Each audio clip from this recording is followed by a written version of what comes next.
لا إله إلا الله وحده لا شريك له ونشهد أن سيدنا ومولانا محمدا عبده ورسوله بالحق بشيرا ونذيرا أما بعد فأعوذ بالله من الشيطان الرجيم بسم الله الرحمن الرحيم فقد قال الله تبارك وتعالى في القرآن المجيد والفرقان الحميد ألا إن أولياء الله لا خوف عليهم ولا هم يحزنون صدق الله العظيم صدق رسوله النبي الكريم وقد قال الله تبارك وتعالى في شأن حبيبه مؤمرا وآمرا إن الله وملائكته يصلون على النبي حق نبی صلی اللہ علیہ وسلم يا أيها الذين آمنوا صلوا عليه وسلموا تسليما اللهم صل علی سیدنا مولانا محمد اللهم صل على سيدنا مولانا محمد وعلى آل سيدنا مولانا محمد معدن الجود والكرم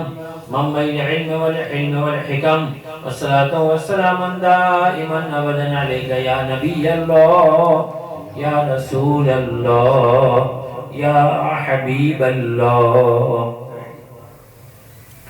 الحمدللہ و شکرللہ اللہ تبارک تعالیٰ کی بے پناہ کرم اور اس کا بڑا احسان ہے کہ اس نے ہم جیسے عاجز خطا کار گناہگار نکمے ناکارہ روسیہ بندوں کو اپنے محبوب ولیوں کی سجائی ہوئی اس محفل میں حاضری کا شرف عطا فرمایا. ہم اس کا شکر حق ادا نہیں کر سکتے. اے عزیز یہ دنیا سرائے فانی ہے, ایک نہ ایک دن ہمیں اس دنیا فانی سے کود کرنا ہے. کیا ہی اچھے ہیں وہ لوگ کہ جنہوں نے دنیا میں اپنی آمد کے مقصد کو سمجھ لیا اور اس پر عمل کر کے اپنے رب کو راضی کر لیا. انہی راضی کرنے والوں میں اللہ تبارک تعالیٰ کے وہ قدسیہ نفوذ ہیں کہ جن کے لیے اللہ تبارک تعالیٰ نے فرمایا کہ بے شک جو میرے اولیاء اللہ ہیں نہ انہیں کوئی خوف ہوگا نہ وہ غمگین ہوں گے. اور کئی مقامات پر ان کے ترانے اللہ تبارک تعالیٰ نے خود گائے. الحمدللہ انہی پیشواؤں کا دامن اللہ تبارک تعالیٰ نے ہمیں عطا فرمایا, ہم ان کے دامن سے وابستہ ہیں. اللہ تبارک تعالیٰ نے جن کی تعریف فرمائی اور یہ اللہ کی شان ہے, جس کو جو چاہے عطا فرما دے. یہ اللہ کی شان ہے, جو ابو بکر بنایا تو پھر ایک ہی ابو بکر صدیق بنایا, کوئی دوسرا نہیں ہے. اگر عمر فاروق بنایا تو ایک ہی بنایا, کوئی دوسرا عمر فاروق نہیں. اگر عثمان غنی بنایا تو ایک ہی بنایا, کوئی تیسرا دوسرا عثمان غنی نہیں ہے. اگر مولا کائنات علی المرتضی شیر خدا کو بنایا تو پھر انہیں بھی یکتا ہی بنایا, کوئی اور نہیں ہے. اور جب اپنے محبوب کی باری آئی تو ان کا دوسرا کیسا ہو سکتا تھا, اس کا ثانی کیسے ہو سکتا تھا؟ ارے محبوب کوئی بنایا تو اپنے جیسا یکتا بنایا, اس محبوب کا بھی ثانی کوئی نہیں. اس لیے کہ اللہ تبارک تعالیٰ خود یکتا ہے, وہ یکتائی کو پسند بھی کر رہا ہے, یکتائی کو پسند بھی فرماتا ہے, یہ اس کی شان ہے. تو اسی طرح اس نے اگر قاری ممتاز قلندر کو بنایا تو ایک ہی بنایا, کوئی دوسرا نہیں بنایا. آج تک ایسا نہیں ہوا کہ ہمارے حضور سیدی مرضی آقا مولا کی شان یہ ہے کہ وہ پیر بھی ہیں اور قلندر بھی ہیں. قلندر یا تو قلندر ہوتا ہے, وہ پیر نہیں ہوتا ہے, وہ بیعت نہیں کر سکتا, بیعت نہیں کرتا. پیر ہوتا ہے, قلندر نہیں ہو سکتا. لیکن یہ دونوں صفات میرے مرشد میں ایک جگہ جمع ہو گئی, یہ ہے بڑے کمال کی بات. یہ کمال کی بات ہے اس لیے کہ آپ مرشد بھی ہیں, رہبر بھی ہیں, پیر بھی ہیں اور قلندر بھی ہیں. کیسے ہیں؟ نسبت یہ آپ کو حضور سائیں بابا ولایت شاہ قلندر رحمۃ اللہ علیہ سے عطا ہوئی. ارے فیضان تو حضور سیدی مرضی آقا مولائی جد المرشد حضرت صوفی شاہ محمد فاروق رحمانی رحمۃ اللہ علیہ کا, کہ جس کی وجہ سے آپ رحمانی ہیں اور آپ نے خلافت حاصل کی اور پھر اس کے بعد اس سلسلے کو آگے بڑھایا. اور ان کے لیے حضرت جی یہ ارشاد فرمائیں کہ قیامت تک یہ سلسلہ جاری ہوگا, لیکن قاری ممتاز احمد رحمانی رحمۃ اللہ علیہ کے سلسلے سے جاری ہوگا. حضور حضرت سائیں بابا ولایت شاہ قلندر رحمۃ اللہ علیہ انہوں نے اپنا سر عطا فرمایا, قلندر کسی کو بالغ بنا سکتا ہے، بالغ کے معنی اپنا بچہ، قلندر کسی کو بالغ بنا سکتا ہے، مرید نہیں کر سکتا۔ حضور صاحب اللہ قلندر رحمۃ اللہ نے حضرت قبلہ ابا جی رحمۃ اللہ علیہ کو اپنا بالغ بنا لیا۔ سب کچھ فیض بابا صاحب سے عطا ہوا، لیکن جب حضرت صوفی شاہ محمد فاروق رحمانی رحمۃ اللہ علیہ کی خدمت میں حاضر ہوئے، جو ان کے پھوپھا بھی ہیں، رشتہ دار بھی ہیں، ان کے ساتھ جب پنجاب کے دورے پر تشریف لے گئے تو شاہ عبداللطیف بٹائی، شاہ عبداللطیف امام بری رحمۃ اللہ علیہ کے مزار مبارک پر جب پنڈی میں حاضر ہوئے، جیسے کہ پہلے بھی میں آپ کے سامنے گوش گزار کر چکا ہوں کہ ہمارے اعلیٰ حضرت جد المجد صوفی شاہ محمد فاروق رحمانی رحمۃ اللہ علیہ، ان کا ایک طریقہ ہوا کرتا تھا، ایک وتیرہ تھا کہ جب بھی آپ کسی بزرگ کے مزار پر حاضر ہوتے تو مراقبہ کیا کرتے، سلام پیش کرتے، مراقبہ کیا کرتے اور صاحب مزار سے گفتگو فرمایا کرتے۔ تو جب وہاں پر امام بری رحمۃ اللہ علیہ کے مزار پر حاضر ہوئے تو تمام خلفاء بھی حاضر تھے، آپ کے ساتھ ساتھ تھے، تمام مریدین بھی تھے۔ وہاں پر جب آپ نے جا کر سلام پیش کیا اور مراقبہ کیا، مراقبہ کرنے کے بعد اسی وقت محفل سجائی اور اس میں ارشاد فرمایا کہ ابھی جب میں نے مراقبہ کیا تو حضرت امام بری رحمۃ اللہ علیہ اور حضرت بہاؤالدین زکریا ملتانی رحمۃ اللہ علیہ دونوں مزار مبارک میں موجود تھے، اور وہ یہ فرما رہے ہیں کہ قاری ممتاز احمد رحمانی کو اپنے سلسلے میں داخل کرو، سلسلہ رحمانی میں قاری ممتاز احمد رحمانی کو داخل کرو۔ تو وہاں پر آپ کو محبوب العارفین کا خطاب عطا ہوا، دو عارف، اللہ کے دو عارف، ان کے محبوب کون؟ حضرت قبلہ ابا جی علیہ الرحمہ، الحمدللہ و شکر اللہ، اللہ تبارک تعالیٰ نے وہ مرشد عطا فرمایا۔ اور جب یہاں پر ہم دیکھتے ہیں حضور سائیں بابا ولایت شاہ قلندر رحمۃ اللہ علیہ کی خدمت میں جو پہلی مرتبہ حاضر ہوئے، حضور سائیں بابا ولایت شاہ قلندر رحمۃ اللہ علیہ نے دیکھا اور فرمایا کہ میاں ممتاز، ہمیں تمہاری روح کا 60 سال سے انتظار تھا،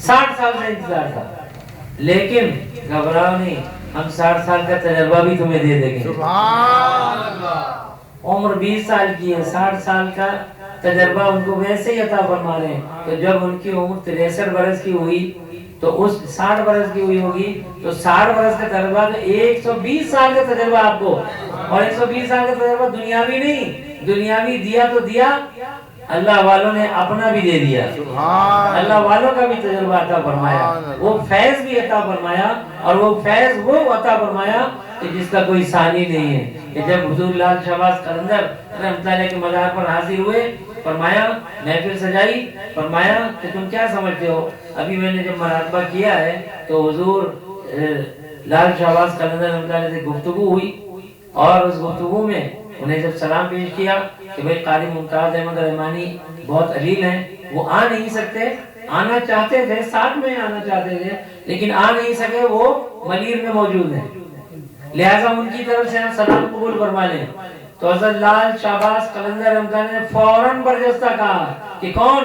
وہ میرا شہباز، وہ تو آ رہا ہے۔ سبحان اللہ، سبحان اللہ، سبحان اللہ۔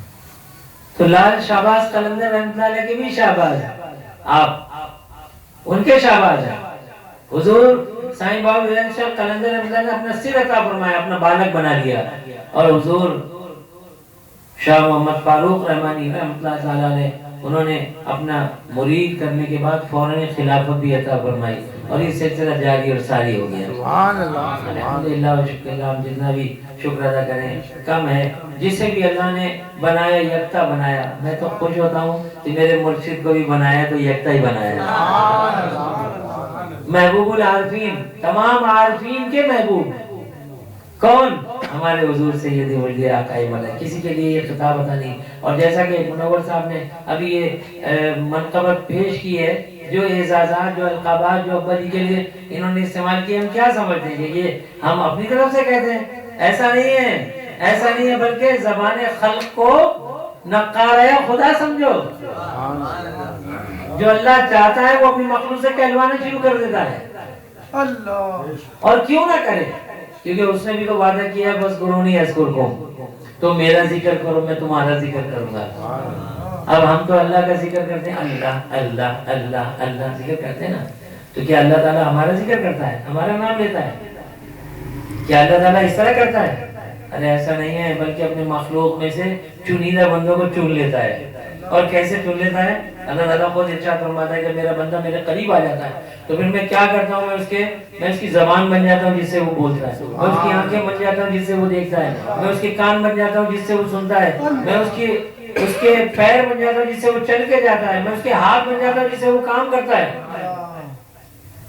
تو جب وہ بندہ جو اللہ تبارک و تعالیٰ یہ فرمایا کہ میں اس کی زبان بن جاتا ہوں جس سے وہ بولتا ہے، جب وہ کسی کا نام لے یا فرید حق فرید بابا فرید کہے تو کس کا ذکر ہوا؟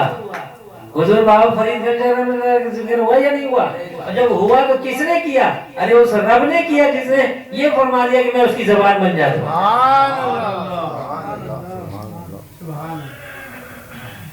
اللہ تبارک تعالیٰ کا کرم ہے، اس کا احسان ہے. حدیث قدسی میں ہے یا نہیں؟ میں نے پہلے بھی کئی مرتبہ سنائی کہ اللہ تعالیٰ یہ فرماتا ہے میں اس کی زبان بن جاتا ہوں، میں اس کے کان بن جاتا ہوں. اس بندے کو کہیں سے بھی کوئی پکارے وہ سنے گا یا نہیں سنے گا؟ سنے گا بے شک. جس کی آنکھیں اللہ تعالیٰ بن جائے، کیا سمندر کے اندر تہ میں رہنے والا کوئی گھونگا اس سے پوشیدہ ہو سکتا ہے؟ جب وہ پوشیدہ نہیں ہو سکتا تو اس کا مرید کیسے اس سے پوشیدہ ہو سکتا ہے؟ اس کے مرید کے اعمال اس سے کیسے پوشیدہ ہو سکتے ہیں؟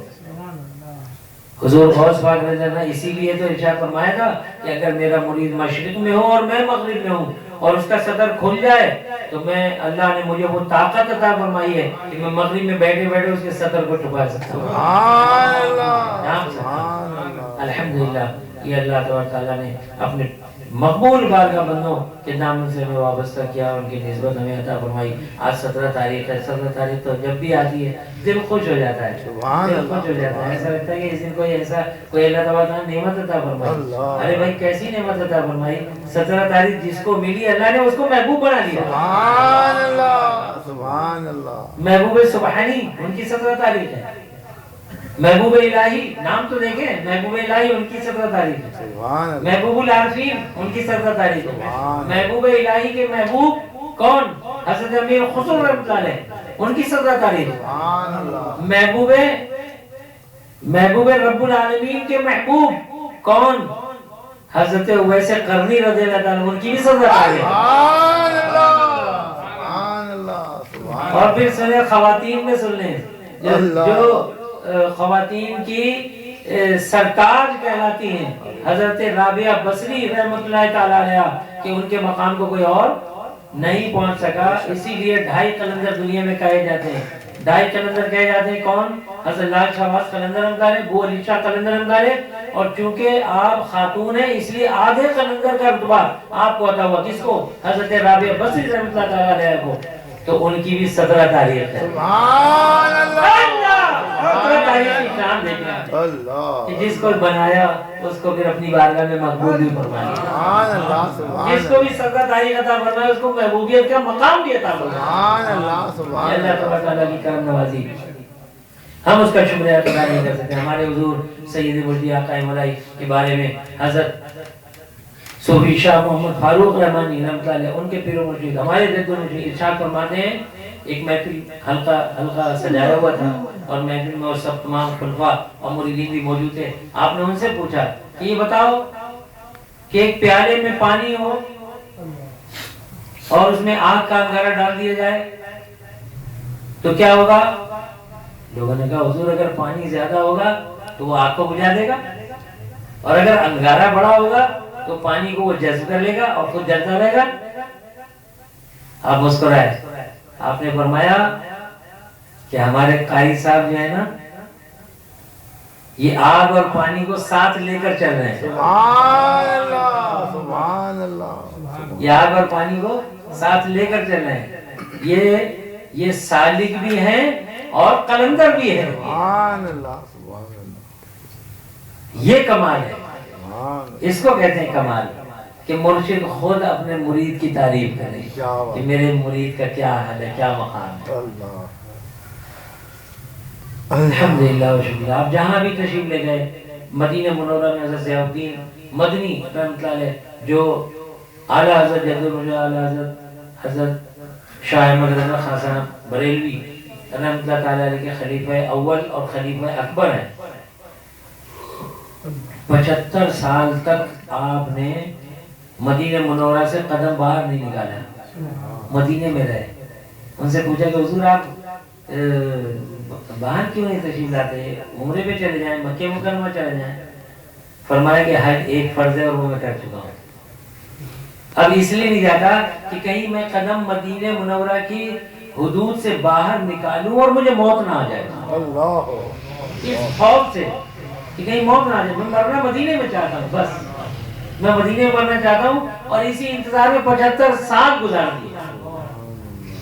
ان کے بیٹے ہیں قطب مدینہ حضرت علامہ مولانا فضل الرحمان صاحب، جو مولانا شاہ احمد نورانی رحمۃ اللہ علیہ کے سسر ہیں.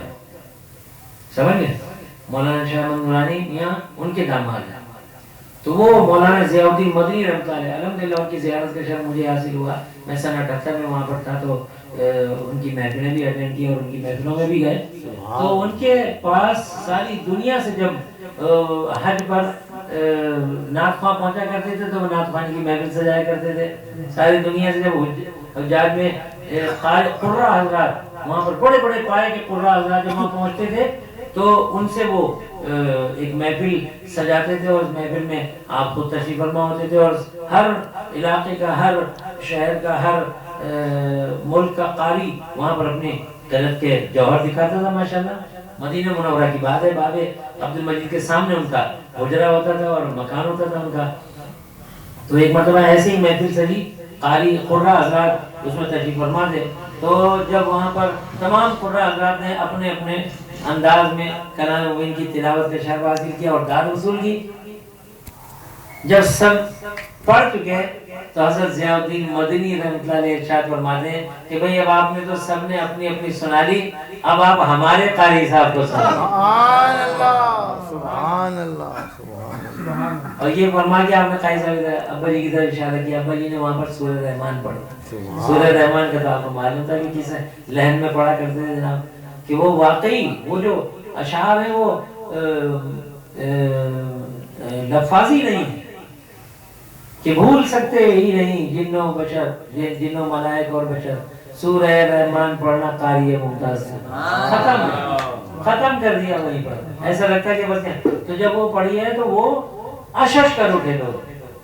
اور اب علی جوانی کا زمانہ تھا جناب. اور پھر جب اس میں جو سورہ رحمان پڑھی وہاں پر مسجد نبی کے سامنے، ویسے ہی عشق میں ڈوبے ہوئے تھے حضور کے.